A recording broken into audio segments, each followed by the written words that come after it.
I wonder if it's ever struck you how curious a thing it is that most of the things that we experience we regard as things that happen to us,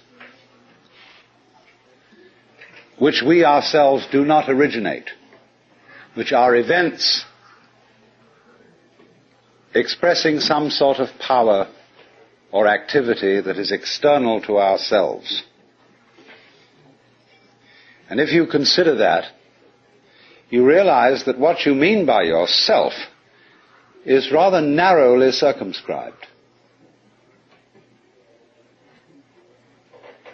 Even events that go on in our own bodies are put in the category of things that happen to us in the same way as things that go on in the world outside our skins.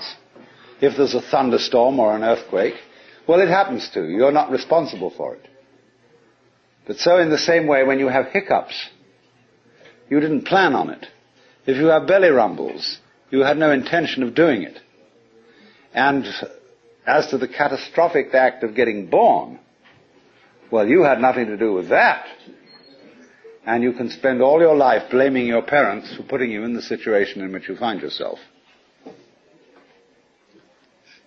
And this way of looking at the world in this sort of passive mood, as something that happens to you, goes right down to our general feeling about life. It goes down to the way in which, as Westerners, we have been accustomed to look at human existence as a precarious event in a cosmos that, on the whole, is depicted as being completely unsympathetic and alien to our existence. In other words, if you're reared with a 20th century, or shall we say an early 20th century common sense, which is based on the philosophy of science of the 19th century, with its rejection of Christianity and Judaism, you regard yourself as an accident, a biological accident, in a stupid universe, which is mechanical, but has no feelings, no finer feelings. A vast, pointless gyration of radioactive rocks and gas in which you happen to occur. Of course, if you don't have that point of view and you are more traditional, you look upon yourself as a child of God. And therefore, under authority. In other words, there's a big boss on top of all this, who allowed you, at his pleasure, to deign to have the disgusting effrontery to exist. And you better watch your P's and Q's, because that Almighty is looking after you, with the attitude of this is going to hurt me more than it's going to hurt you. And when you look at the world in that image, or in the other image, that it's a stupid mechanism, either point of view you take, you don't really belong. You're not really part of all this. And I could use a stronger word than part, only we don't have it in English. We have to say something like connected with it, essential to it. Or to put it in the strongest possible way, it is quite alien to Western thought to conceive that the external world, which is defined as something that happens to you, and your body itself as something that you got caught up with, it is quite alien to our thought to consider all that as you yourself. Because, you see, we have such a myopic view of what oneself is. It's as if, in other words, we selected how much experience is really to be regarded as me. As if you focused your attention on certain restricted areas of the whole panorama of things that you experience.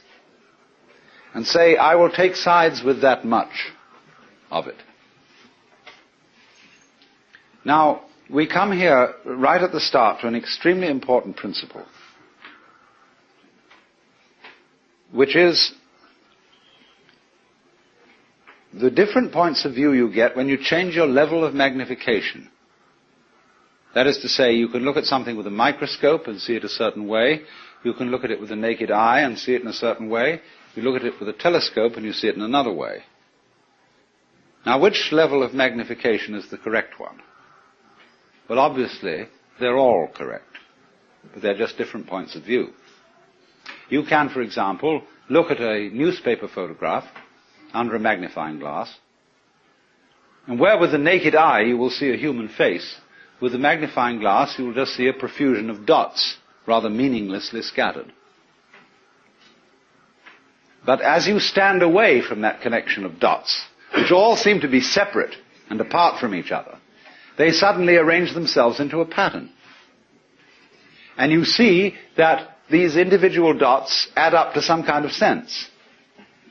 Now you'll see at once from this illustration that maybe you, when you take a myopic view of yourself, as most of us do, but you may add up to some kind of sense that is not apparent to you in your ordinary consciousness. When we examine our bloodstreams under a microscope, we see there's one hell of a fight going on. All sorts of microorganisms are chewing each other up.